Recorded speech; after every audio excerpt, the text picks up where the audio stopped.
Hello friends, मेरा नाम है शशांक और आज हम जानेंगे नेग्लिजेंस क्या होता है। नेग्लिजेंस जिसे हिंदी में उपेक्षा भी कहते हैं। तो सबसे पहले जो ज्यूरिस्ट हैं विनफील्ड, उनके अनुसार हम जानते हैं क्या कहते हैं वे। उन्होंने कहा कि the negligence is the breach of legal duty to take care which result in damage undesired by defendant to the plaintiff. Means इनका कहना यह है कि उपेक्षा जो है वो सावधानी बरतने के विधिक कर्तव्य का उल्लंघन है, जिसके परिणाम स्वरूप वादी को ऐसी क्षति पहुंचती है जिसकी इच्छा प्रतिवादी द्वारा नहीं की जाती। उपेक्षा को डोनोग वर्सेस स्टीवेंसन के मुकदमे से समझा जा सकता है। इस वाद में एक फुटकर विक्रेता ने जिंजर बियर की बोतल एक व्यक्ति ए के हाथ बेची थी। ए ने बोतल की बियर अपनी जान पहचान की एक महिला, जो कि इस केस में वादी है, उसको दी थी। वादी ने बियर पी ली जिसमें सड़े हुए अवशेष मिले थे। यह जिंजर बियर एक अपारदर्शक शीशे की बोतल में थी, अतः निरीक्षण द्वारा किसी बाहरी तत्व का पता नहीं लगाया जा सकता था। वादी ने बियर निर्माता के ऊपर उपेक्षा का वाद दायर किया और आरोप लगाया कि सड़ी हुई बियर पीने से वह बुरी तरह बीमार हो गई और यह बियर निर्माता के उपेक्षा बरतने के कारण हुई। हाउस ऑफ लॉर्ड के समक्ष यह प्रश्न था कि क्या प्रतिवादी का वादी के प्रति सावधानी बरतने का कोई कर्तव्य था। इस मामले में निर्णित हुआ कि वादी के प्रति सावधानी बरतने का प्रतिवादी का कर्तव्य था और वह इस प्रकार के नुकसानी के लिए दायी था। भारत संघ बनाम Hindustan Lever Limited AIR 1975 Punjab के वाद में न्यायालय ने उपेक्षा या नेग्लिजेंस को परिभाषित करते हुए कहा है कि उपेक्षा किसी कार्य को करने की ऐसी त्रुटि है जिसको सामान्य बुद्धि वाला उन्हीं परिस्थितियों में नहीं करता। Essential element of negligence means उपेक्षा के आवश्यक तत्व। उपेक्षा के निम्न आवश्यक तत्व हैं। पहला, सावधानी बरतने का विधिक कर्तव्य means legal duty to take care. Second one is वादी के प्रति कर्तव्य means duty towards the plaintiff. Third is सावधानी बरतने के कर्तव्य का उल्लंघन means breach of duty to take care. अब हम प्रथम तत्व को डिस्कस करते हैं, जो कि है सावधानी बरतने का विधिक कर्तव्य। तो उपेक्षा के लिए या उपेक्षा के दायित्व के लिए यह आवश्यक है कि प्रतिवादी का विधिक कर्तव्य सावधानी बरतने का हो। यहाँ सावधानी बरतने का कर्तव्य या तो पहले से विद्यमान किसी कानून द्वारा हो या दूसरे व्यक्ति के संबंध से उत्पन्न होता है।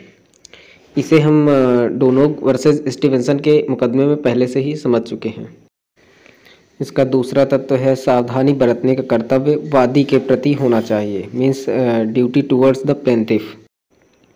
यहाँ पर प्रतिवादी ने उपेक्षा की है, इसके लिए यह सिद्ध करना आवश्यक है कि प्रतिवादी का सावधानी बरतने का कर्तव्य वादी के प्रति था। बोरहिल वर्सेस यंग के केस में इसे आसानी से समझा जा सकता है। इस केस में वादी, जो एक मछुआरे की पत्नी थी, एक बस से उतरी, जबकि उस समय उस बस का कंडक्टर उसकी टोकरी उसकी पीठ पर रखने में सहायता दे रहा था। उसी समय एक मोटरसाइकिल सवार उससे आगे निकलकर एक मोटर कार से जा टकराया।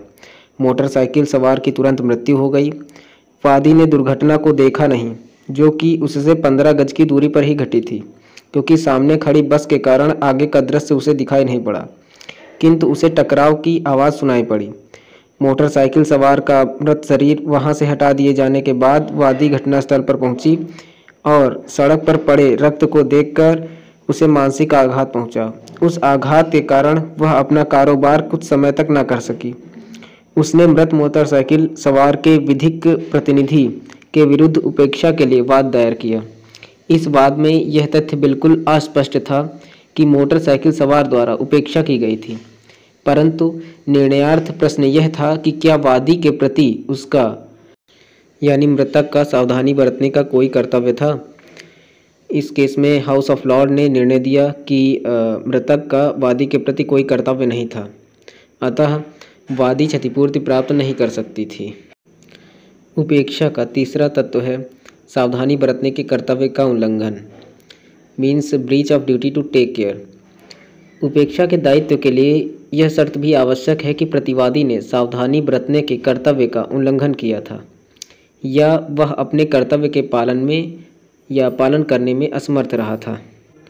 इसे एक वाद के माध्यम से समझते हैं। Doctor Boman Balkrishna Joshi versus doctor Trimbak बापू इस केस में एक मरीज को बिना बेहोश की दवा दिए ऑपरेशन किए जाने से इतना आघात हुआ कि उसकी मृत्यु हो गई।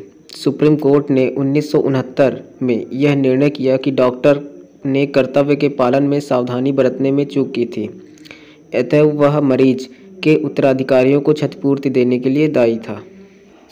अतः उपरोक्त तत्वों की विवेचना और वादों के दृष्टांतों को देखते हुए हम इस निष्कर्ष पर पहुंचते हैं कि वाद योग्य असावधानी मीन्स नेग्लिजेंस का मामला तब तक उत्पन्न नहीं होता जब तक सावधानी बरतने के कर्तव्य को भंग न किया जाए। हमें उम्मीद है नेग्लिजेंस आपको समझ में आया होगा। आपसे निवेदन है कि चैनल को सपोर्ट करें। धन्यवाद।